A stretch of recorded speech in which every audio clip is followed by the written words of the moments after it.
It's a good night. That's the strange part. The bills are paid, more or less. The people you love are okay. Nothing is on fire. You're sitting in the quiet of a calm evening, and by every reasonable measure, you should be able to lean back and just let it be good. But you can't, because somewhere underneath the calm, a small voice has already started its work. It's too quiet, it whispers. Something's coming. And so, instead of resting in the good, you brace. You know this feeling. The other shoe. You spend your whole life listening for the sound of it dropping. Things go well, and instead of joy you feel a low hum of dread, like you've been handed something fragile and you're just waiting to find out when it gets taken away. You scan the horizon for the catch.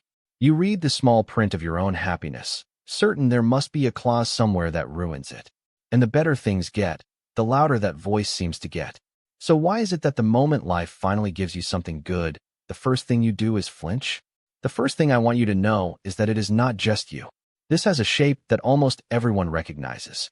We even have the phrase for it, ready to go, waiting for the other shoe to drop. It's so common it's become a figure of speech, a thing we say with a little laugh, so we don't have to admit how much we mean it. The person with the great new job feels it. The one who finally found someone kind feels it. The parent watching their sleeping child feels it.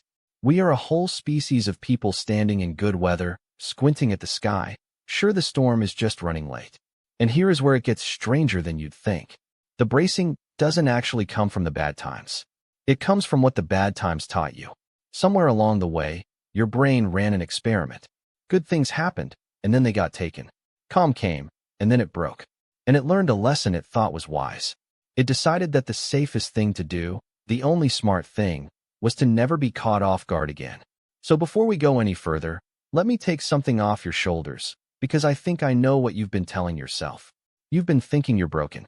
That something must be wrong with you, because normal people can enjoy a good thing and you apparently can't. You watch other people sink into their happiness without flinching, and you think, what is my problem? Why can't I just be happy when things are actually going well? You might even feel guilty for it, like you're insulting your own good fortune by refusing to trust it. Let me stop you right there. This is not you being broken, and it is not you being ungrateful. This is a mind that learned, somewhere, that safety meant staying alert. That good things have a way of vanishing, and it has been faithfully trying to protect you ever since. So let me introduce you to the part of you that's behind all of this. I don't think of it as a flaw. I think of it as a watchman. A long time ago, something happened, or maybe a lot of small things happened, and that watchman learned a rule. The rule was this: when you let your guard down, that's when it hurts. So the watchman took up a post inside you, and it has been standing there ever since, eyes on the horizon, certain that vigilance is the price of safety. It believes, with everything it has, that if it just watches hard enough, it can see the bad thing coming. And if it sees it coming, maybe this time it won't catch you soft. And the watchman is loyal. It really is trying to help. Because in the moment it formed, bracing might have actually made sense. If you grew up where good moods could turn fast, where a calm dinner could tip into a slammed door without warning, then reading the room, staying half ready to flinch, that wasn't paranoia. That was survival. A child who learns to feel the storm coming gets a few seconds of warning, and a few seconds can matter a great deal. The trouble is, that watchman never got the memo that the danger has passed. It's still standing at its post in a house that is, tonight, perfectly safe. It's still scanning a sky that, tonight, is clear. And maybe it wasn't even a childhood thing. Maybe it was simpler and more recent. Maybe good things came, and then one of them got taken, suddenly, the way they sometimes do. A call you didn't expect. A person who left. A floor that gave way right when you'd finally stopped checking it. And the lesson your mind drew from that was sharp and certain. See, it said, that's what happens when you relax. That's what you get for trusting it. So now, every time the ground feels solid, a part of you presses down on it to test it, braced for it to give way again. Not because you're foolish, because once, it did, and you swore you'd never be that caught off guard again. But here's the thing the watchman has never understood. It thinks bracing is free. It thinks it can scan the horizon all day at no cost, and only cash in if the bad thing actually comes. And that is the lie at the center of all of this. Because bracing is not free. It is the most expensive thing you do. Every hour you spend tensed for a blow that isn't landing is an hour you spend tensed. The fear takes its toll whether or not the thing ever arrives. And it gets quieter and sadder than that. because of what the bracing does to the good itself. Think about what it actually means to guard something instead of enjoy it. You finally get the calm evening, the kind thing, the person who stayed. And instead of stepping into it, you stand in front of it with your arms crossed, watching for the threat. You become a security guard for your own happiness, so busy protecting the good moment that you never once get to be inside it. The thing you wanted is right there, warm and glowing, and you're standing in front of it with your back turned to it, scanning the dark. And the cruelest part is that the good moment doesn't wait for you. It happens once, in real time, and then it's gone. You don't get to come back later and collect the joy you were too busy guarding to feel. That calm evening, that easy laugh, that hand you got to hold, it was offering itself to you the whole time, and you spent it on lookout duty. The threat you were watching for never came. But the moment did, and you missed it. So you end up paying twice. Once now, in the dread, the tight shoulders, the joy you hold at arm's length just in case. And then, if the bad thing ever does come, you pay again, in full, when it actually arrives. The bracing didn't spread the cost out. It didn't soften the blow. It just made you suffer the bad thing twice, once in advance as a rehearsal, and once for real. And this is the part one really need you to hear, because it's the quiet trap at the bottom of all of it. You think the bracing is keeping you safe.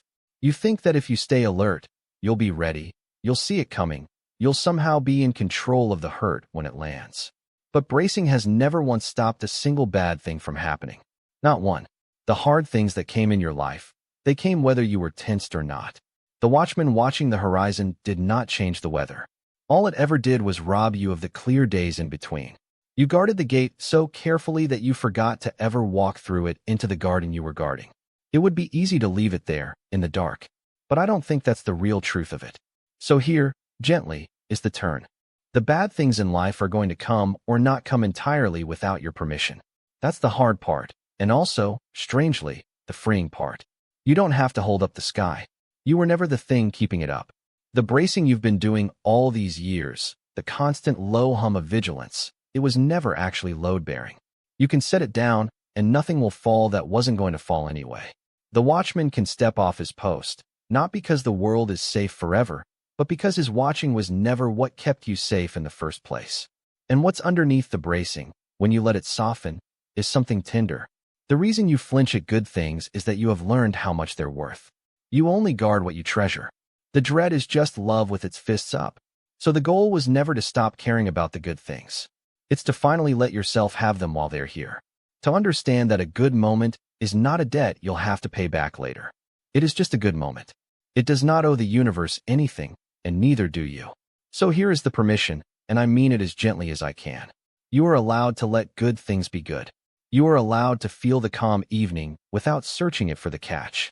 When the kind thing happens, you are allowed to simply receive it, without bracing, without checking the small print, without quietly preparing for it to be taken.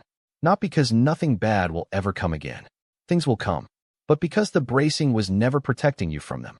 It was only stealing the good that was here, right now, tonight.